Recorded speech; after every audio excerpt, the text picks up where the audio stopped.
Depois de uma maratona de 2 dias com substâncias, o isqueiro de Jake quebra e ele não encontra o outro em casa. Como seu colega de quarto não responde ao pedido de emprestado, Jake finalmente sai. Quando chega à loja, está uma bagunça e não há funcionários. Então ele deixa o dinheiro para o isqueiro e vai embora. No caminho de volta, ele finalmente percebe que não há uma única pessoa ou carro nas ruas. Então acha que deve ser Natal. Ao chegar no parque e não encontrar pássaros, fica claro que é o segundo dia do incidente. De repente, Jake sente um cheiro ruim e fica chocado ao encontrar um corpo morto debaixo de um banco do parque. Depois de conferir novamente, ele pega o telefone para ligar para a emergência, mas vê outro corpo em outro banco. Aterrorizado, ele corre para a casa da família, mas ninguém abre a porta, então ele precisa entrar pelos fundos. Ele corre para o andar de cima e fica perturbado ao descobrir que seu pai e sua madrasta estão mortos. Em seguida, ele verifica o quarto da meia-irmã, mas ela não está lá. Desesperado, ele continua tentando usar o telefone, mas recebe uma mensagem gravada mencionando uma emergência nacional e pedindo para as pessoas não dormirem. Quando chega à sala de estar, encontra uma cabana de cobertores indicando uma festa do pijama. Jake olha dentro e encontra sua irmã e suas amigas mortas também. Perturbado, Jake corre para fora e vomita antes de tentar culpar tudo na maratona de substâncias. Ele é interrompido por Sam, que confirma que tudo é real e diz para não dormir, pois é assim que as pessoas estão morrendo. A partir de então, eles começam a passar o tempo juntos e invadem casas vazias para se divertir, usando injeções de adrenalina para ficar acordados. Eles também fazem amizade com outros sobreviventes, como Lily e Rachel, que já perderam suas inibições no 5º dia. Eventualmente, eles decidem economizar as injeções e o grupo passa a usar o remédio de TDAH de Sam. Isso os mantém acordados, mas a falta de sono claramente afeta seus corpos. Lily frequentemente tem discussões aos gritos com alucinações e Rachel sempre tenta confortá-la. Uma tarde, Rachel sai do quarto por apenas 2 segundos e Lily acaba adormecendo. Jake tenta acordá-la com uma injeção, mas nada acontece. Assim, Rachel tem um colapso e começa a apontar como os remédios não estão funcionando mais, assim como aconteceu com a cafeína e os cigarros. Ela decide que precisam de uma dose mais forte e sai de carro para procurar remédio, enquanto Jake e Sam cobrem o corpo de Lily com um tapete de twister. De repente, os garotos percebem que Rachel saiu com a bolsa contendo todos os remédios, então pegam outro carro para segui-la. Enquanto dirigem em alta velocidade, Jake começa a adormecer, então Sam precisa assumir o volante e parar o carro. Então Sam empurra Jake para o banco do passageiro e assume o lugar do motorista, indo atrás de Rachel novamente enquanto dirige muito mal. Desesperado para manter Jake acordado, ele pega uma chave de fenda e esfaqueia a perna de Jake. Isso imediatamente acorda Jake e ele vê um avião no céu, se perguntando se é real. Quando o carro finalmente está prestes a alcançar Rachel, o avião aparece na curva. Então Sam precisa desviar e parar o carro antes de bater. Depois, os garotos vão verificar o piloto Ellis, que diz que visitou 8 cidades em 3 dias e essa é a primeira vez que vê uma criança. O avião agora está quebrado, então Ellis compartilha alguns de seus remédios com os garotos e concorda em ir com eles ao hospital mais próximo. Quando chegam lá, encontram corpos de muitas pessoas doentes, mas também um monte de sobreviventes. A doutora Ellie lhes dá um pouco de adrenalina e cuida do ferimento de Jake, enquanto explica que está tentando estudar o incidente, mas ainda não tem respostas. Depois de verificar os arquivos dos pacientes para confirmar que todos morreram ao mesmo tempo, Ellis compartilha sua história. Ele estava pilotando um avião quando o incidente aconteceu e o médico passageiro que ficou acordado também confirmou que todos morreram instantaneamente, assim como os pacientes de Ellie. Ellis visitou muitas cidades e sempre encontrou pessoas em pânico enquanto os repórteres compartilhavam o mesmo horário de morte. No entanto, em Newark, alguém disse mais 2 segundos. Com uma teoria em mente, Ellis começou a voar mais longe e verificar cada hospital, notando uma diferença de 1 segundo em cada estado. Ao fazer a contagem regressiva, ele está tentando encontrar o ponto de origem que deve estar em algum lugar a oeste dali. Jake, Sam, Ellie e sua amiga Sarah decidem ir com ele para encontrar a resposta. Então, um flashback mostra como o incidente aconteceu do ponto de vista de Ali. Muitas pessoas doentes começaram a morrer em suas camas e o turno da noite correu para ajudá-las, mas nada estava funcionando. No segundo dia, Ali começou a racionar os remédios e ajudou os funcionários a ficarem acordados, enquanto continuavam recebendo ligações de pessoas desesperadas, pedindo ajuda e estudando os corpos em busca de pistas. No terceiro dia, Ali fica arrasada ao ver a doutora Alex sair do carro, tentando encontrar alguém, mas ela nunca voltou ou respondeu às mensagens no rádio. De volta ao presente, Ali continua verificando o rádio do carro, só por precaução. O grupo não para de bocejar, então Sarah compartilha alguns pimentões fantasmas que são extremamente picantes e mantém todos acordados. Depois de algumas horas dirigindo, eles veem uma grande nuvem de fumaça e ficam chateados ao descobrir que o hospital local pegou fogo. Naquele momento, Jake lembra que essa cidade é antiquada e mantém um necrotério na delegacia, então eles vão para lá. Na delegacia, ficam chocados ao encontrar uma rave acontecendo com todo tipo de devassidão. Quando tentam entrar no necrotério, são bloqueados por um homem exigindo uma senha. Ellis o ameaça com violência e o grupo é permitido entrar, mas Sarah quer fazer uma pausa na festa. Jake diz aos outros para irem em frente enquanto ele cuida dela. Enquanto a dupla dança, Ellis e Ellie verificam os registros, descobrindo que a hora da morte foi um segundo a mais. Então começam a cruzar informações em um mapa para encontrar o próximo destino, Dallas. Sam encontra os armários de corpos e vê um festeiro escolhendo um para dormir, finalmente desistindo. Naquele momento, Jake vê uma alucinação de sua irmã e começa a segui-la pelo prédio, onde uma festeira loira revela que estão dando a festa lá por causa de todas as substâncias que a polícia confiscou ao longo dos anos. A mulher sopra um pó alegre no rosto de Jake e ele foge ao ver seu antigo cachimbo lá. De repente começa a alucinar novamente e vê sua irmã com todo o quarto dela, desencadeando uma conversa sobre os problemas familiares de Jake que o deixam desconfortável. A irmã começa a chorar e uma luz brilhante faz a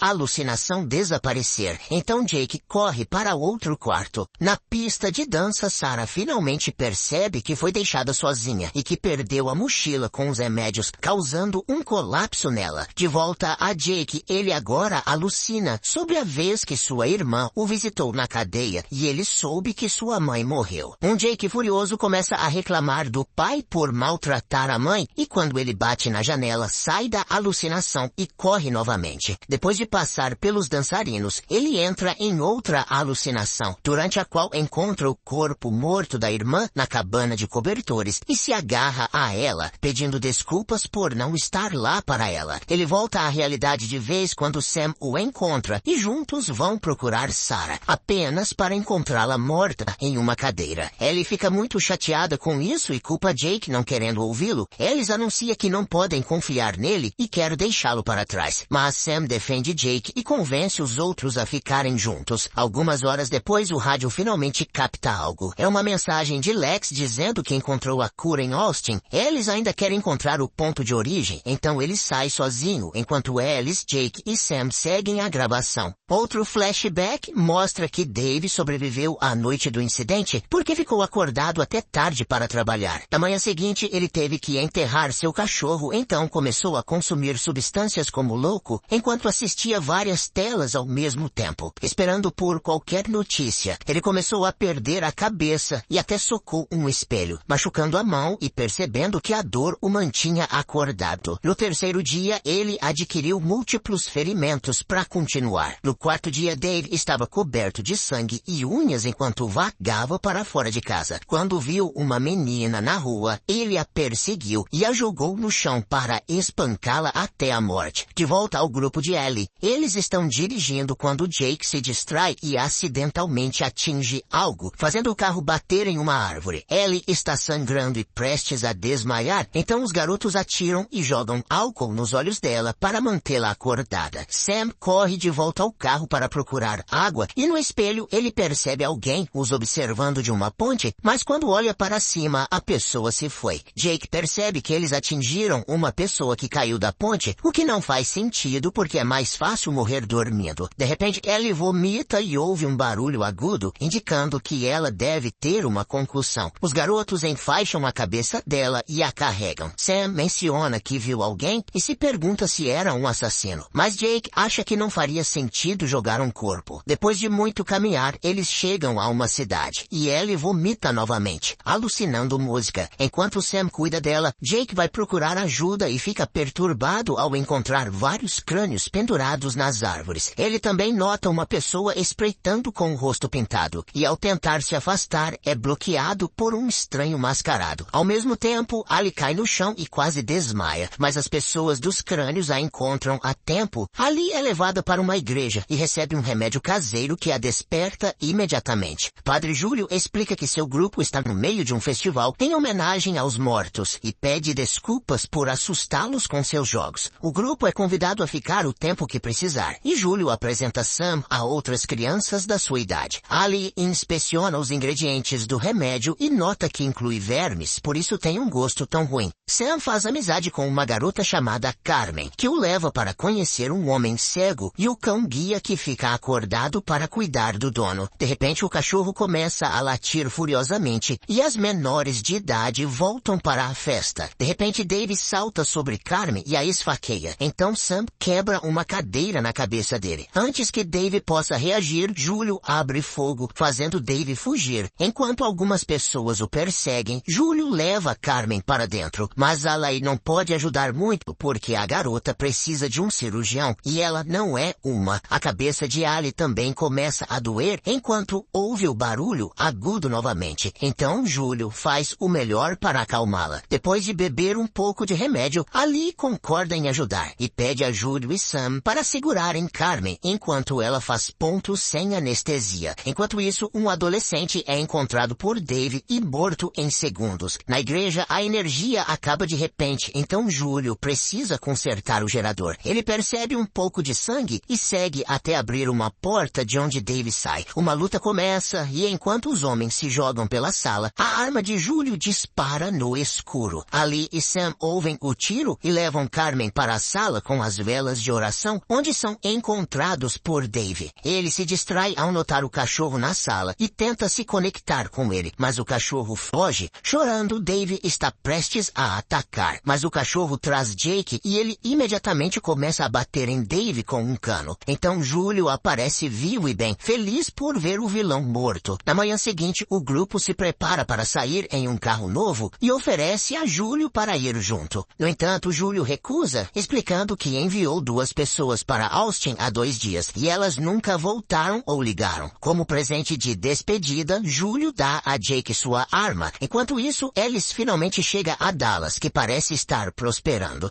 Numa cidade próxima, Bill acha que vê várias pessoas andando que de repente caem mortas, mas é só uma alucinação e ele continua. Algum tempo depois ele sai da cidade com sua namorada Nicole e para em um posto de gasolina, onde vem um cara chegar e ser baleado de repente. Enquanto as balas continuam, o casal se esconde atrás de um carro e Bill pede a Nicole para ficar de olho no espelho, enquanto ele se levanta para fazer o atirador disparar de novo. Bill se esconde tempo e Nicole consegue dizer de qual janela no prédio vizinho os tiros vieram. Nesse momento, as luzes se apagam e um homem abre a porta no posto de gasolina, então o casal corre para encontrá-lo enquanto desvia de outra bala. Quando a porta é trancada, o casal encontra Ellis, que está trabalhando com o hacker Jeffrey. Ele foi quem desligou a energia. Ellis explica que um vilão está atirando em qualquer um que tenta chegar à cidade, então estão presos lá há dias. Depois eles conhecem Beth, seu irmão John e seu marido Colin, que compartilham algumas injeções com eles. Quando Bill e Nicole compartilham a localização do atirador, Ellis decide que é hora de confrontá-los. Enquanto um deles corre para fora para distrair o atirador, Ellis e Colin a emboscam e a fazem recuar. Seu nome é Meredith e ela é uma fuzileira naval. Enquanto Bill lhe dá uma injeção, ela explica que só atira em psicopatas e tentou atirar em Bill e Nicole Nicole porque os viu como o outro cara. O grupo ainda não confia nela, então ela começa a se mover rapidamente para desarmar Colin e Alice. Depois pega Colin como refém com uma arma escondida. Ela pede para deixá-la andar livremente e será sua guia por Dallas para encontrar respostas juntos, o que eles não têm escolha a não ser aceitar.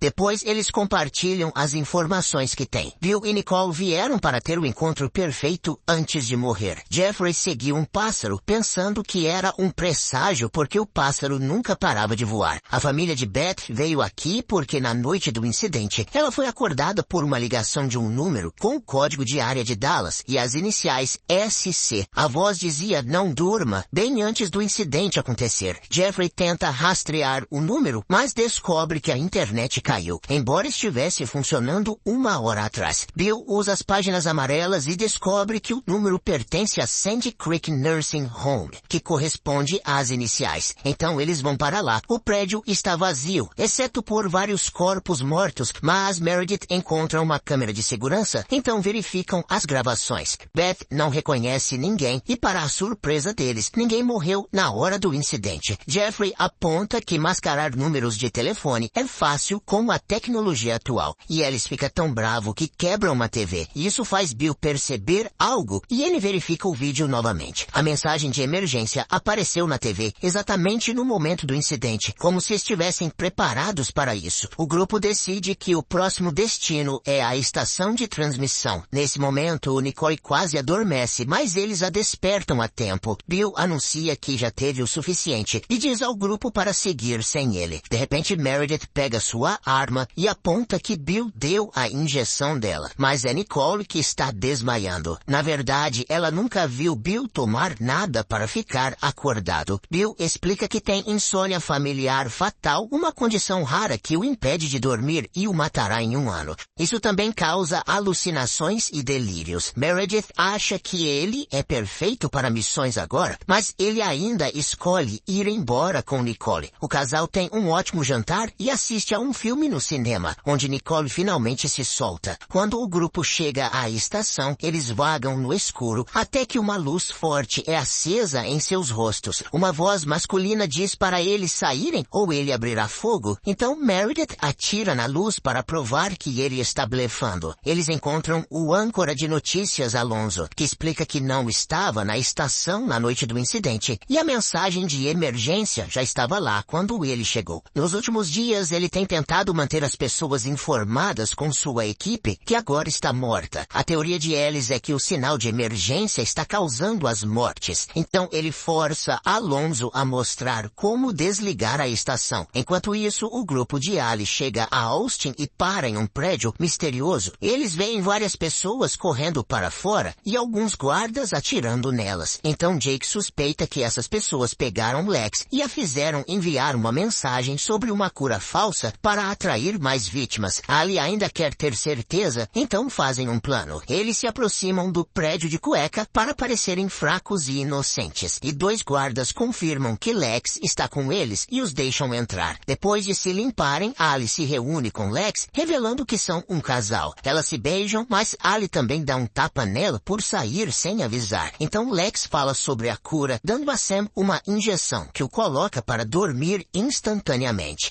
Ele começa a sonhar com a noite do incidente, quando ficou acordado até tarde para assistir a um filme sujo. Seu pai logo chegou em casa e o mandou para o quarto para depois dormir no sofá. Todos os sonhos fazem Sam falar e se mexer durante o sono, e Lex explica que pesadelos são parte dos efeitos do remédio. Ela o acordará em 10 minutos antes que fique perigoso, o que significa que não é realmente uma cura permanente, apenas ganha tempo. Ali e Jake também acabam recebendo uma dose. Jake começa a sonhar com Sarah, que tenta ensiná-lo a dançar. Eles são interrompidos pela festeira loira e pela irmã dele, que insistem que ele deve contar a Sarah que foi responsável pela morte dela. A irmã começa a mostrar corpos e revela Lily, que também o culpa pela morte dela, e até mesmo Sam. Nesse momento, a frequência cardíaca de Jake começa a subir e seu corpo começa a tremer. Lex e Ellie tentam estabilizá-lo, mas logo sua linha montanha fica plana. Enquanto Ali chora por ele, Lex acha que já teve o suficiente e usa uma arma para se deletar. Mas isso é um sonho de Ali. Quando ela acorda, todos estão bem. Depois, Lex e um guarda se encontram com o Dr. Abrams, o líder muito rude que explica que precisa de mais cobaias. O guarda aponta que da última vez que ela foi à cidade procurar voluntários, eles não gostaram muito. Então Abrams diz para ela usar a força se necessário. De volta a Dallas, Alonso guia Jeffrey e John até o gerador e Colin até os interruptores de energia usando um rádio. Quando as baterias acabam, Ellis tenta apertar um botão para desligar tudo de vez, mas um alarme começa a tocar e todas as portas se trancam, prendendo a equipe. Meredith tenta atirar na porta, mas o bloqueio é a prova de balas. Alonso consegue sair da sala antes da porta fechar e procura seus cigarros para se manter acordado através da dor. Ele confessa que os guiou errado de propósito porque acha que as pessoas precisam de sua voz. Então a transmissão não deve ser desligada. Nesse momento, Colin pula em Alonso e começa a espancá-lo, mas Alonso consegue pegar uma caneta e esfaquear seu pescoço antes de sufocá-lo até a morte com um cabo de mouse. Com um plano em mente, John e Jeffrey ligam o gerador novamente, abrindo as portas. Alonso se senta em frente à câmera para ler as notícias e Beth atira na cabeça dele ao vivo na TV nacional. Então Jeffrey frita todo o sistema elétrico, finalmente cortando a transmissão. Agora eles precisam decidir quem vai dormir para testar.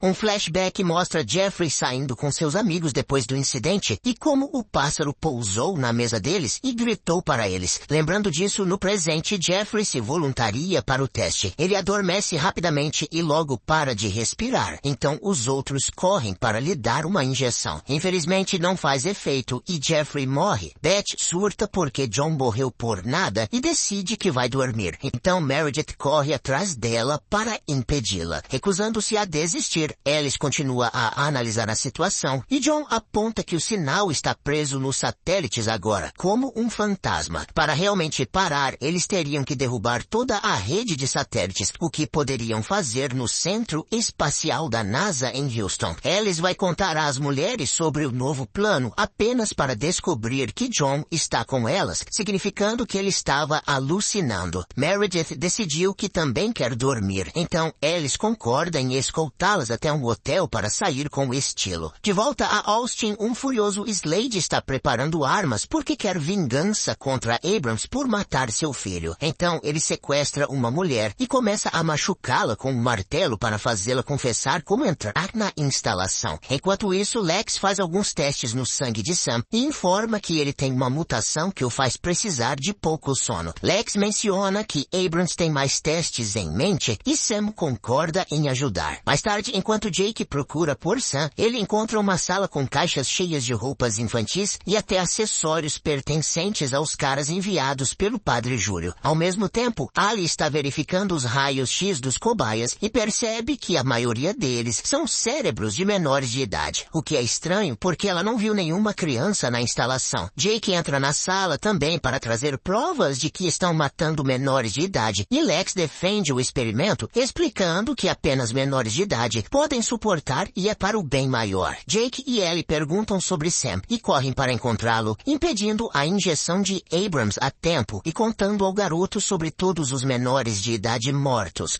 Sam muda de ideia sobre se voluntariar e tenta sair, mas Abrams o agarra e aponta que todos vão morrer em breve de qualquer maneira, então seus experimentos não podem ser culpados pelas mortes. Um furioso Jake ameaça bater em Abrams com um extintor de incêndio e Abrams deixa Sam ir, mas quando se viram, encontram o caminho bloqueado por Lex e dois guardas. Ali fica chateada ao saber que foi Lex quem pressionou Sam a isso, mas antes que possam discutir, ouvem um tiro, e os rádios dos guardas informam que alguém perigoso invadiu a instalação. Enquanto as pessoas entram em pânico e correm pelo prédio, Slade atira em vários guardas até conseguir encurralar Jake, Ellie e Sam. Ao ver uma criança, ele congela e permite que eles escapem. Enquanto o trio foge, Slade encontra Abrams, que tenta usar lógica para apontar que tecnicamente não cometeu assassinato algum. Slade grita para ele parar de usar palavras complicadas para distraí-lo e manda ele calar a boca. Então Abrams escreve num papel: "Não deixe seu filho morrer em vão, e você vai matar o resto de seus amigos." Quando Abrams diz que poderiam ajudar a humanidade juntos e estende a mão, Slade abaixa a arma, apenas para Abrams injetar nele o novo remédio que o mata instantaneamente. Lá fora, o trio entra no carro e Lex se aproxima para explicar novamente que isso está sendo feito para o bem maior e aquelas menores de idade morreriam de qualquer maneira. Ali pede para ela ir junto, mas Lex recusa e pega uma arma, mandando Ellie voltar para dentro. Nesse momento, Jake aparece atrás de Lex com uma arma também e rapidamente a desarma, enquanto Ellie termina o relacionamento com ela. Então, o trio vai embora e Sam revela que roubou um pouco do remédio que deve mantê-los acordados por um tempo antes de decidirem ir para Dallas se reunir com Alice. Falando de Alice, ele está em um hotel gravando uma mensagem para o grupo de Ellie, dizendo adeus antes de se preparar com os outros para dormir. Na manhã seguinte, Meredith acorda, o que ela já sabia que aconteceria. Depois de fazer uma chamada de rádio para uma equipe que estava esperando por ela, ela vê o pássaro de Jeffrey e fala com ele como se o conhecesse, dizendo que estão indo para casa. Terminando assim a primeira temporada de Dia 5, série de ficção científica e mistério de 2016. E eu espero você no próximo vídeo. Esse foi o Solucionando Filmes. Valeu, é nóis. Fui.